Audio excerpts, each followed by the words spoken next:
कि ये क्या होता है, के बारे में ये क्या होता है, ये क्या होता है, ये गलत होता है, ये सही होता है। अगर इसका मतलब ये है कि कोई शख्स, वैसे एक बच्ची है 7-8 साल की, अब उसको नॉलेज ही नहीं है, अगर कोई शख्स उससे कोई बदतमीज़ी कर रहा है, बैड टच कर रहा है, अब उसे पता ही नहीं है। अस्सलाम वालेकुम, नमस्ते, सत श्री अकाल। कैसे हैं आप लोग? उम्मीद करती हूँ ठीक होंगे, खुश होंगे। मैं हूँ हसीका अली और मेरे साथ हैं तारिक नियाज़ी। अस्सलाम वालेकुम, नमस्ते, सत श्री अकाल। उम्मीद करता हूँ ठीक होंगे, खुश होंगे। दोस्तों जहाँ रहें खुश रहें, माँ बाप का ख्याल करें, क्योंकि माँ बाप है तो सभी कुछ है। आज की हमारी वीडियो है, आज की हमारी वीडियो है जॉयलैंड पाकिस्तान। सो स्टार्ट करते हैं अपनी वीडियो को, लेट्स स्टार्ट। ओके गाइस, तो वीडियो का टाइटल है जॉयलैंड पाकिस्तानी। सो स्टार्ट करते हैं। आइए लल्लन टॉप अड्डे में मुलाकात करिए हमसे और सितारों के संग करिए सत्संग आमने सामने।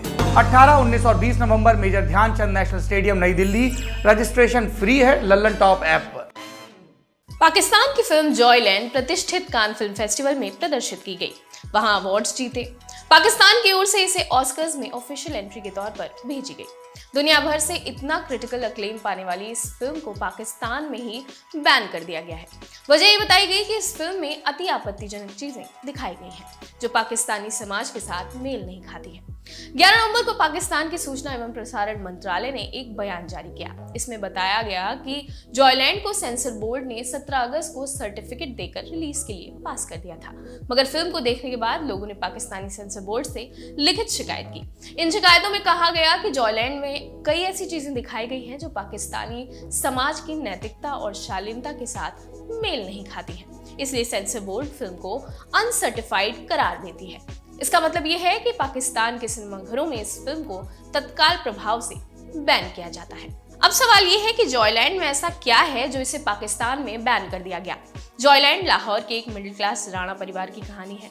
पितृसत्ता और दकियानुसी विचारों में गले गले तक डूबा हुआ परिवार का छोटा बेटा हैदर बिब्बा के प्रेम में पड़ जाता है। बिब्बा एक थिएटर आर्टिस्ट है, डांसर भी है, मगर वो खुद को ट्रांसजेंडर के तौर पर आइडेंटिफाई करता है। पाकिस्तान जैसे देश में हैदर और बिब्बा के प्रेम के पूरा होने में किस किस्म की दिक्कतें आती हैं, जॉयलैंड इसी बारे में बात करती है। इस दौरान पाकिस्तान के समाज में LGBTQ की स्वीकार्यता को लेकर पितृसत्ता और सेक्सुअल आजादी की बात होती है। इसमें एक पंगा और भी है। जॉयलैंड पाकिस्तान समेत दुनिया भर में 18 नवंबर को रिलीज के लिए शेड्यूल थी। 11 नवंबर को पाकिस्तानी सेंसर बोर्ड ने इसे बैन करने का आदेश दे दिया। फिल्म देख चुके लोगों की शिकायतों के आधार पर जब पिक्चर रिलीज हुई ही नहीं तो इसे लोग देख कहां रहे हैं। हो सकता है यहाँ फिल्म के फेस्टिवल रिलीज की बात हो रही हो। जॉयलैंड को प्रतिष्ठित कान फिल्म फेस्टिवल में प्रदर्शित किया गया। ये कान में प्रीमियर की जाने वाली पाकिस्तानी सिनेमा इतिहास की पहली फिल्म है। यहाँ इसे फेस्टिवल के लिए अनसर्टन रिगार्ड सेक्शन में दिखाया गया। इसे उस फेस्ट में 10 मिनट लंबा स्टैंडिंग ओवेशन मिला, यानी इस फिल्म के खत्म होने पर ऑडिटोरियम में मौजूद लोग और ज्यूरी मेंबर्स 10 मिनट तक खड़े होकर तालियां बजाते रहे। इस फेस्टिवल में जॉयलैंड ने ज्यूरी अवार्ड और क्वीयर पाम अवार्ड जीते। इसे टोरंटो फिल्म फेस्टिवल के स्पेशल प्रेजेंटेशन सेक्शन में प्रदर्शित किया गया। बुसान फिल्म फेस्टिवल के अ window on Asian cinema section में इसकी स्क्रीनिंग हुई। Indian film festival of Melbourne में इसने best film from the sub continent का अवार्ड जीता। दुनिया भर से इतनी तारीफ और सम्मान पाने के बाद जॉयलैंड 18 नवंबर 2022 को पाकिस्तानी सिनेमाघरों में रिलीज होनी थी, मगर उससे पहले ही इसे बैन कर दिया गया। जॉयलैंड को साइम सादिक ने डायरेक्ट किया है। फिल्म में अली जुनेजो, अलीना खान, सरवत गिलानी और रस्ती फारूक ने लीड रोल्स निभाए हैं। आपकी सारी जानकारी जुटाई थी हमारे साथी श्वेतांक ने। मैं हूं मेघना। देखते रहिए लल्लन टॉप सिनेमा। शुक्रिया।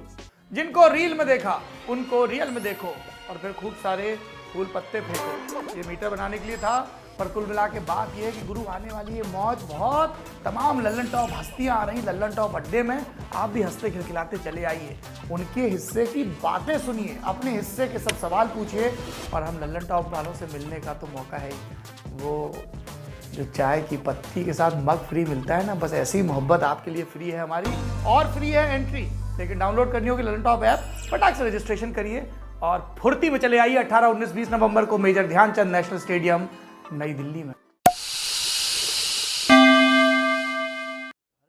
जी जनाब, आपने फर्स्ट टाइम सुना जॉयलैंड का? नहीं, इसके बारे में काफ़ी वायरल चल रही हैं बातें, डिस्कस हो रही है काफ़ी, मतलब है कि लोग इस पे बात कर रहे हैं। लेकिन ये है कि मैं समझता हूँ कि 2 प्लेटफॉर्म होते हैं फिल्म के। हमारे यहाँ पर या पूरी दुनिया में ही 2 प्लेटफॉर्म हो गए हैं, एक OTT, एक सिनेमा। सही है। तीसरा एक आता है वो ड्रामे की तरफ आ जाता है। अगर फिल्म की बात करें तो OTT सिनेमा, लेकिन मुझे ऐसा लगता है कि ये फिल्म OTT के लिए बेहतर थी, नेटफ्लिक्स के लिए, अमेज़ॉन प्राइम के लिए, क्योंकि जितनी भी ऐसी थोड़ी सी बोल्ड सब्जेक्ट पर मूवीज़ बनी है, थोड़ी सी बहुत ज़्यादा खुले डुले मामलात में, अच्छा बहुत सारी ऐसी चीज़ें हैं जिस पर अभी भी पाकिस्तानी माशरे में, हमारे माशरे में डिस्कस नहीं होती खुल के, इस पे बात नहीं होती माशरे के हवाले से, रहन सहन के हवाले से। हमारा एक कल्चर उन चीज़ों की इजाज़त नहीं देता। वही बता रहा हूँ कि माशरा किस तरह से है, तो उसमें अभी भी हमारे माशरे में बहुत सारे ऐसे टॉपिक्स हैं। आपको पता है कई ऐसी स्कूल्स हैं जिस पे छोटे बच्चे बच्चियों को कुछ तालीम दी जाने लगी थी कि यार बच्चों को आज ये पता होना चाहिए कि ये क्या होता मामलात के बारे में, सही। है, ये क्या होता है, ये क्या होता है, ये गलत होता है, ये सही होता है। अगर इसका मतलब ये है कि कोई शख्स, वैसे एक बच्ची है 7-8 साल की, अब उसको नॉलेज ही नहीं है। अगर कोई शख्स उससे कोई बदतमीज़ी कर रहा है, बैड टच कर रहा है, अब उसे पता ही नहीं है, उसको फील ही नहीं हो रहा कि नहीं यार मैं तो मतलब सही है, ये मेरे अंकल हैं, तो ऐसी तालीम दी जा रही थी, तो उसमें बड़े एहतजाज हुए। अच्छा, उसको रोका गया। बाकायदा लोग स्कूलों के अंदर घुस गए, पेरेंट्स। अब बाकायदा इस बुक्स के अंदर इस तरह की नॉलेज आ रही थी, बाकायदा चैप्टर आ रहे थे, तो बाकायदा उन्होंने उन ख़त्म करवाए, बुकें बैन करवाई। तो एक ही ये चीज़ हो गई।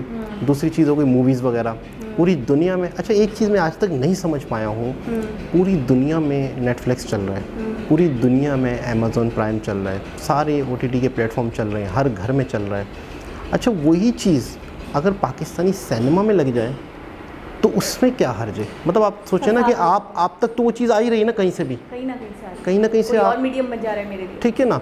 तो ये एक अजीबोगरीब चीज़ है कि जब दुनिया एक हो गई है, ग्लोबल विलेज बन चुकी है, पूरी दुनिया कनेक्ट हो चुकी है इंटरनेट से। आप अगर कोई भी चीज़ आप पाकिस्तानी सिनेमा में नहीं देख पाते तो सिनेमा में जो लोग जाते हैं उनके पास इंटरनेट भी तो मौजूद है। कल को वो इंटरनेट पे चलेगी, वेबसाइट पे चलेगी, यूट्यूब पे चलेगी, कहीं ना कहीं आप देख ही लोगे। अभी एक अच्छा ज़्यादातर इस तरह की बोल्ड सब्जेक्ट की मैं समझता हूँ पाकिस्तानी अगर कोई लोग बनाते हैं तो वो OTT के लिए ही बनाए, कल को उसे सिनेमा इजाज़त नहीं देगा, इसमें कोई भी शक नहीं है। लेकिन ये फिल्म लगने से पहले ही बैंड हो गई, यानी पहले से ही लोगों को आइडिया हो गया, पहले से ही पहले से इसके बारे में काफ़ी इसको मतलब एक तरीके से एडवर्टाइजमेंट और ये और वो बहुत कुछ हो रहा था इसका, तो लोग बहुत इंटरेस्टेड हुए इसके लिए कि यार शायद वो देखेंगे कुछ अच्छा आ रहा है पाकिस्तान में, कुछ अच्छी मूवी आ रही है, कुछ अच्छा सब्जेक्ट है।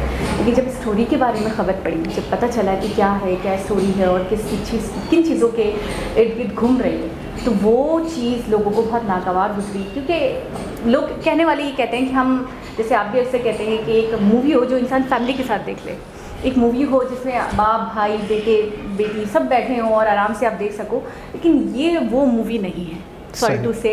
और कांस में इसको बड़ा सराहाया गया है, बाकायदा ये फेस्टिवल होता है और वो है ना सरबत गिलानी, तो उनको तो बाकायदा अवार्ड दिया गया है, कांस पे स्पेशली उनको बुलाया गया था, ये मूवी थी।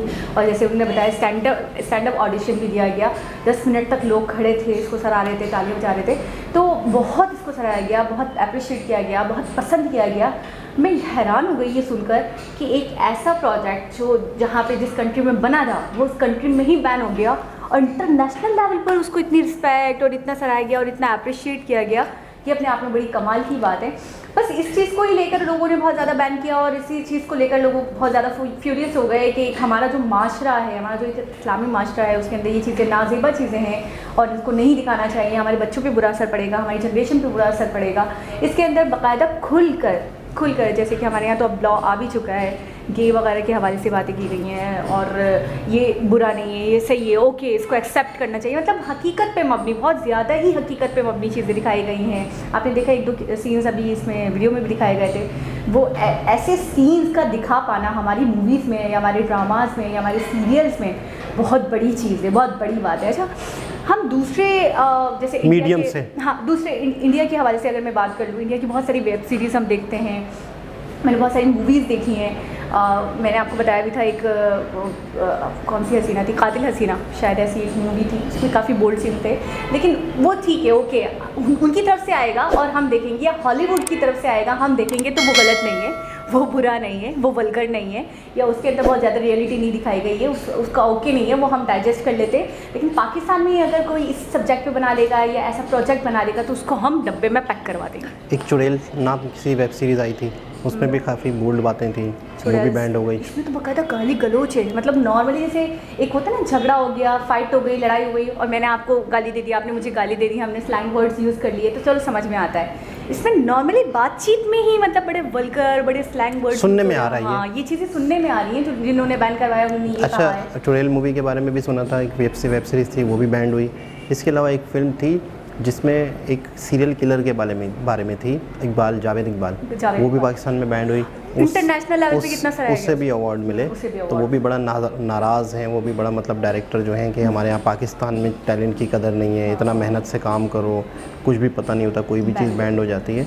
तो एक यूँ समझ ले कि अभी वाकई हमारा माशरा या हमारे यहाँ पे थोड़े से लॉज हैं अभी भी, और बहुत सारे ऐसे तबका है ख़ास तौर पे। अच्छा, हमारे यहाँ पे करने को कुछ नहीं है, तो कहीं ना कहीं कोई ना कोई ख़राबी देखो तो उस पर तनकीद, मतलब हमारे यहाँ पे करने को कुछ नहीं है। हम जैसे 8-10 लोग दोस्त बैठे हुए हैं तो वो एक दूसरे दोस्त की बुराई करें, तो अक्सर मैंने देखा है। आपने मुझे नहीं दिया ना जवाब, मैं आपसे ये पूछ रही हूँ कि हम उनकी तरफ से भी तो मुझे, अब देखिए एक किस वाला सीन है, वो हम पाकिस्तानी मूवी में अगर किस वाला सीन देख लेंगे तो वो बहुत गलत है, उसको लाना मलामत करेंगे, हमारा मजहब आ जाएगा, हमारी चीज़ें आ जाएंगी, हमारा माशरा आ जाएगा, हमारा पाकिस्तान आ जाएगा, ये पाकिस्तानी चीज़ों से पाक है। लेकिन वो ही अगर हमने हॉलीवुड का एक किस सीन देख लिया, वो उनका है, वो तो आंखें तो उसमें भी गुनाहगार हो रही हैं, असर तो हम पे उसमें भी गलत पड़ रहा है। नहीं, वो असर नहीं होता, वो कम हो, वो हल्का असर, वो डुप्लीकेट है, हम असली हैं। नहीं, मुझे मेंटली तौर पे असल में जिस कौम के पास करने को कुछ ना हो वो सबसे ज़्यादा काम करती है, वो काम ही करती है। तो एक बहुत ही ज़बरदस्त वीडियो थी, इन्फॉर्मेटिव वीडियो थी। दोबारा किसी और हिसाब से मुलाकात होगी, जब तक के लिए अल्लाह हाफ़िज़।